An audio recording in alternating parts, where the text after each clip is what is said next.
শুরুতেই যে খবরের দিকে নজর রাখতেই হবে, অর্থাৎ রাজ্যের স্বাস্থ্য পোর্টাল আর সেই পোর্টালে চাঞ্চল্যকর তথ্য, একসঙ্গে 93 জন চিকিৎসককে শোকজ পূর্ব মেদিনীপুর জেলা স্বাস্থ্য দফতরের। সরাসরি চলে যাব, আমার সঙ্গে সুজিত ভৌমিক রয়েছে, সুজিতের সঙ্গে কথা বলবো।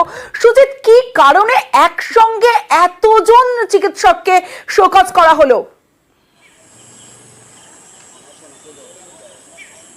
তমশ্রী, অনিয়ম কি না একই সঙ্গে হাসপাতালের চিকিৎসক তিনি নার্সিংহোমেও চিকিৎসক হিসেবে কাজ করছেন, সেখানেই কিন্তু গরমিল দেখেছেন। অনেক ক্ষেত্রে দেখা গেছে একই সময়ে নার্সিংহোমের অপারেশন করছেন যে চিকিৎসক ডাক্তার, সেই কিন্তু হাসপাতালেও তার সময়সীমা একই দেখা যাচ্ছে। কীরকমভাবে জানতে পারলেন না, জেলাশাসক পূর্ণেন্দু মাঝির কাছে যখন কিনা বিল আসছিল স্বাস্থ্য যে সাথীর কার্ডের, সেখানে দেখা যাচ্ছে যে চিকিৎসকের নাম উঠে আসছে একই সময় হাসপাতালে, একই সময় সেই বেসরকারি স্বাস্থ্যকে যে পরিষেবা দেয় যারা নার্সিংহোম, সেখানেও 70টি নার্সিংহোম কর্তৃপক্ষকেও কিন্তু শোকজ করা হয়েছে গরমিলের কারণে, অনিয়মের কারণে, দুর্নীতির কারণে বলা যায়। এবং সেখানে চিকিৎসকদের কাছে জানতে চাওয়া হয়েছে, শোকজ করা হয়েছে। স্বাস্থ্য দপ্তর শোকজ করেছে কেন না, তমলুকে নার্সিংহোম কোড আনকোড ব্যবসা ব্যাপকভাবে হয়, অবৈধভাবে ব্যবসা হয়, এমন অভিযোগ কিন্তু উঠে আসছিল।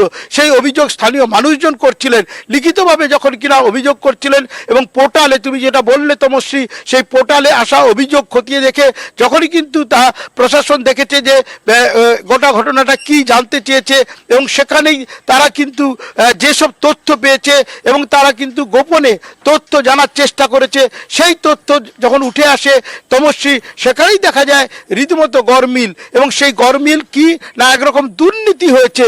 সেই দুর্নীতিটা ঠিক কি জানার জন্যই শোকজ করা হয়েছে, এবং শোকজ করা হচ্ছে। অন্যদিকে স্বাস্থ্য দপ্তরে তদন্ত হচ্ছে।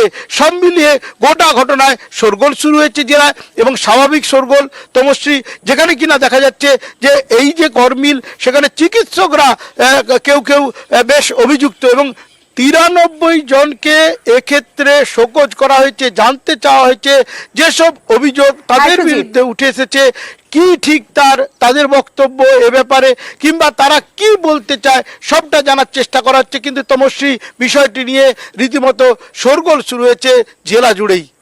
বেশ সুজিত, উঠে আসছিল খবর যে একই ডাক্তার এইখানে অপারেশন করছেন, যেই সময় একই সময় কলকাতার একটা নার্সিংহোমে অপারেশন করছেন। এটা কি করে হয়? আমরা যেখানে দেখলাম 2-এর বেশি জায়গাতে ডাক্তারবাবুরা আছেন, সেই সব নার্সিংহোমকে বেসিক্যালি আমরা জানিয়েছি যে এই ডাক্তারবাবুর নামে নোটিশটা হয়েছে, কিন্তু নার্সিংহোমগুলোকে জানিয়েছি আপনাদের ডাক্তারবাবুদের কাছ থেকে এটা খবর নিন। আপনি যদি কোনো একটা জায়গাতে থাকেন এবং আরো একটা জায়গাতেও থাকতেই পারেন, এবার দুটো জায়গাতে তাহলে কোন সময় থাকেন এটা তো বলতে হবে। তো এইটা আমরা তাদেরকে চিঠি করেছিলাম।